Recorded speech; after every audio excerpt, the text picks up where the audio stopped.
everybody, and welcome to the Wednesday night edition of Inside the Headset. Appreciate everybody joining us as it's getting where we're getting later on in the season, kids, which means we're going to find out, where everybody's kind of going to be, and as we get into playoffs, it's starting to get adjusted. We're moving into region games. Some teams still have a couple of non-region action, but right now we're going to start off what is week 7. I've been calling it week 6. I skipped a week, and we're in week 7 here in the state of Tennessee for the Wednesday night edition of Inside the Headset, sponsored by John Jones Real Estate. We bring live and on the air. We're going to start it off down in Helena, Alabama. Going to talk to the head coach of the Helena Huskies, head coach Richie Busby. How you doing tonight, Coach? I'm good, Stork. How are you doing? Doing really well. You're kind of in a situation where you're growing up a little bit, aren't you, Coach? Yeah, we've had 3 straight losses.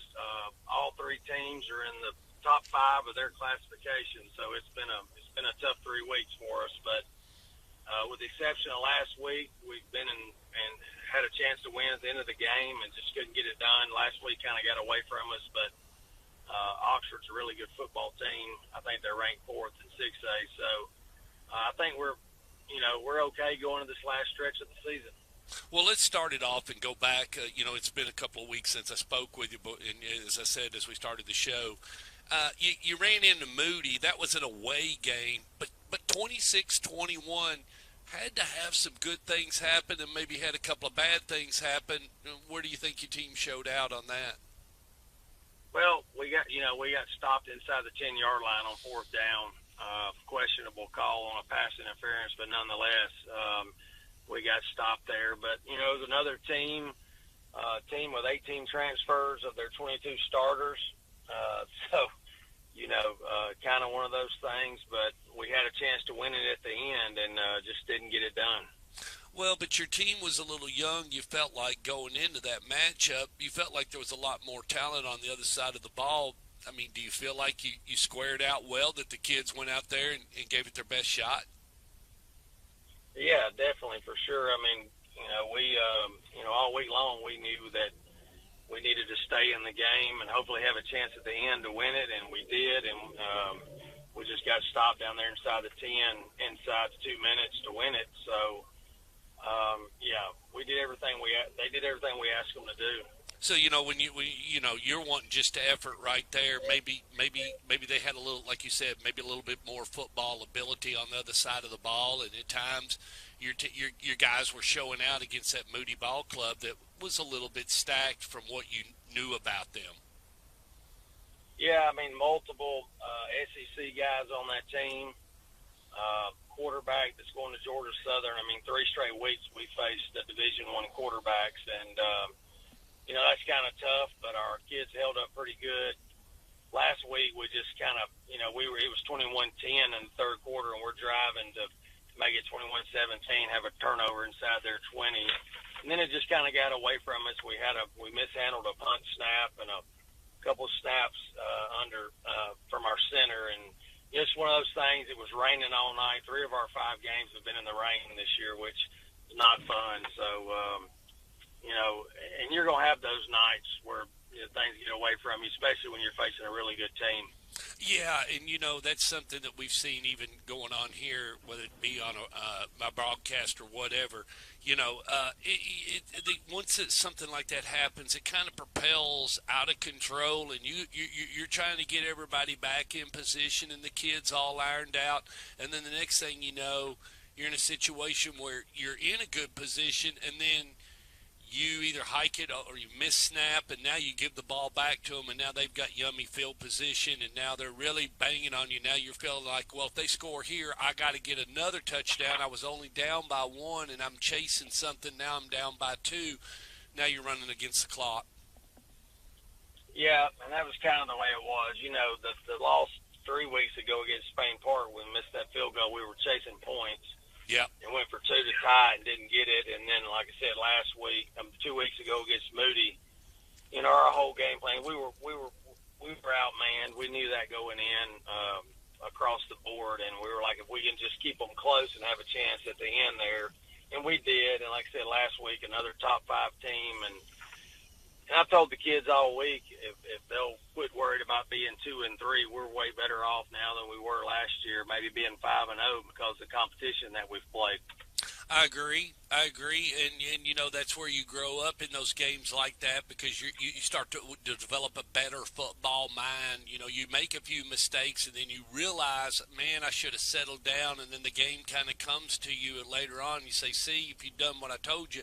But you know, they're young. They want to, you know, they think, you know, I was the same way and you was too. You think you know more, and, you know, at times, but then adrenaline rush. They're 16, 17 years old, trying to make major decisions, limited time, and it's just like I said. And then you got the rain kicking in and some of those factors. But at the same time, you're still trudging along. You know, you start to think about it. You're not out of this thing.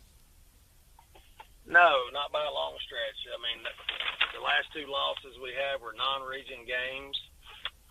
We have 4 straight region games, and if we do what we're supposed to do and win all 4 of them, we're going to host a playoff game. So a lot of football ahead for our kids if they can just, you know, handle it with maturity and understand the situation we're in. All is not lost. If we do that, we're going to be in good shape.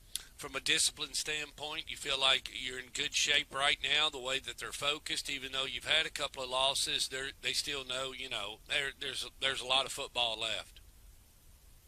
Well, I hope so. I mean, that's what we talked to them about, but I quit trying a long time ago to figure these teenagers out, you know. Don't really know where their minds are, but we talk to them about it every day, and hopefully they're listening to us. And if they do, we're going to be fine, and you know, the rest of the season. Well, and you know, where do you feel like you've grown up so far? When you you know, you got to keep going, and that's what everybody doesn't understand. We're getting ready to hit fall break. You know, you've already had your little break. It was kind of at the beginning of the season, and that's not where you want it, but that's where the cards were dealt in order for you to get your schedule in for this year's 2024 season. But you know, where do you think you need to, you know, where do you think you got the best runway? Is it in defense or offense? You still think you got some room to grow and the kids are going to come along? And then injury-wise, how are you doing there? Because, you know, you're getting ready to make this run. So do you got enough guns to go out there? And, you know, you got your money guys, so you got to have a couple of those to win those ball games, as we always know. And so where are you, Richie? I mean, talk to us about that.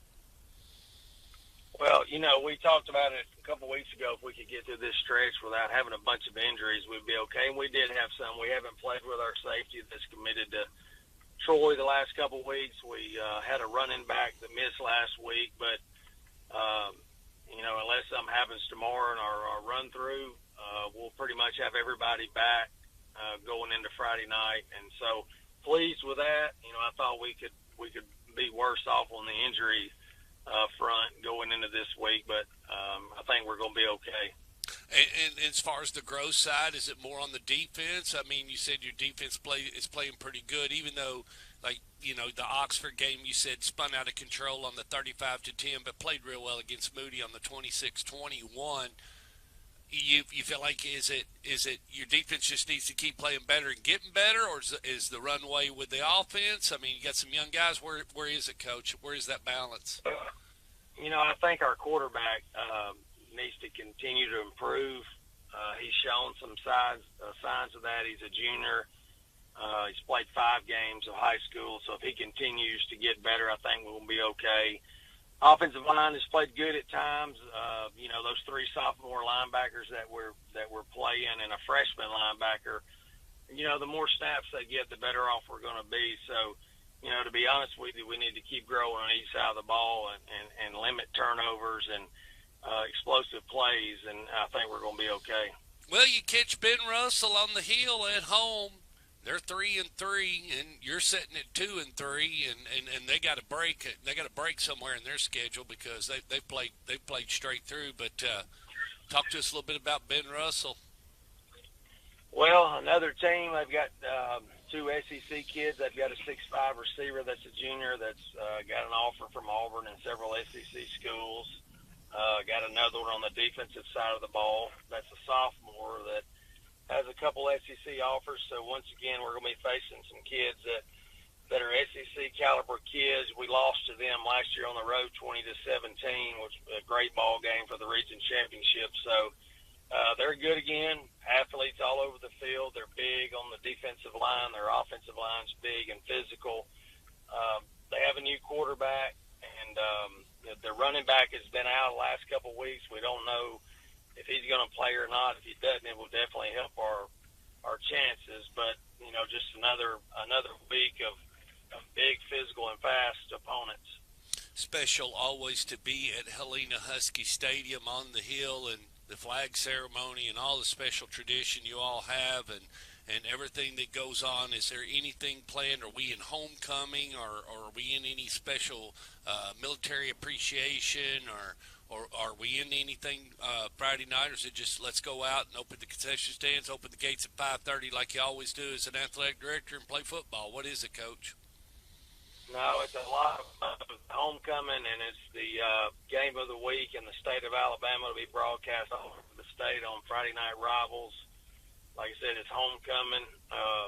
We have a game day on one of our channels here. They're going to be there as well, so it's a lot of everything. Well, but it's still not Stork Vision. I mean, we can talk. No, we can talk about broadcast people, but when the Stork man rolls in down at Helena, and we put the headsets on, we usually get a good game and great highlights, and we always have a good time, and always get to see that sunset come down over the Cahaba River. No, there's no doubt. It won't compare to the Stork Vision, but there's a lot going on this week for sure. Well, Coach, we wish you the best of luck. We hope you stay injury-free this Friday night, and everything else going all right? Everything's good. Everything's good. Just we need a win. Need a win, and at least it's not going to rain. Well, you say that, but I had some people send me a weather forecast today. There's another chance of rain a little bit Friday, and hopefully we'll dodge that. Hopefully you will, Coach. I mean, there's nothing worse than trying to do a homecoming ceremony at midfield and all that ceremonial stuff, and it pour in the rain. But I've seen it happen. I mean, that's the one thing we've missed 2 broadcasts, and it's just one of those things that we look at it as. We've already lost. So in the first year, I went out to Riverdale. I did a Riverdale-Franklin game, and Judy and I was out there, and it started lightning, and our whole equipment and our whole thing was upstairs, so we just threw some trash bags over it. I'm downstairs watching the broadcast over my phone, and slowly but surely I can see the water draining down through the screen on my computer. So we lost a computer. We lost a lot of equipment that night. So you learn right there with our little setup. There's some nights you're not going to be able to go, and you just have to tuck it in and be a good boy and live for another Friday night, and then come back out and do it your way.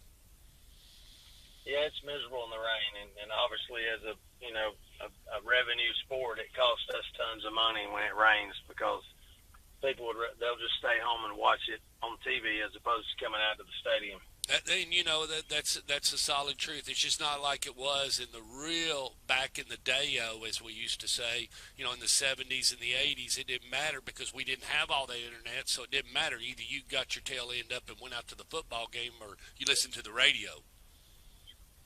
That's exactly right. And with this National Federation stuff that's going on, I could understand staying at home too. Well, Coach Busby, it's about ups and downs, and coaches that are going to be fired and those that will be fired. It's about a lot of different things. But, Coach, good luck on Friday night. Or y'all playing tomorrow night, or y'all playing Friday? Friday. Okay, well, we're kind of on a Thursday jumble. We've got a bunch of them going off tomorrow night as well as us. But hey, tune in tomorrow night. We've got one that possibly it's kind of going to be a sticky one. I'll send you the link, but it's got region implications. It could possibly be for the 4th slot tomorrow night. Only 4 can go in 6A, and Oakland and Blackman and Riverdale, they're looking pretty good right now, and we've got 3 others that are in the region. They're going to have to either, they're going to find themselves, and we're going to find out tomorrow night whether or not one of them is going to squirt out and ride in that 4th spot and try to maintain it. So anyway, that sounds good. Send me the link and I'll check it out. all righty, Coach. Thanks a lot, and we'll talk to you next week on Inside the Headset. All right, thank you, Stuart. Go Huskies. Go Huskies.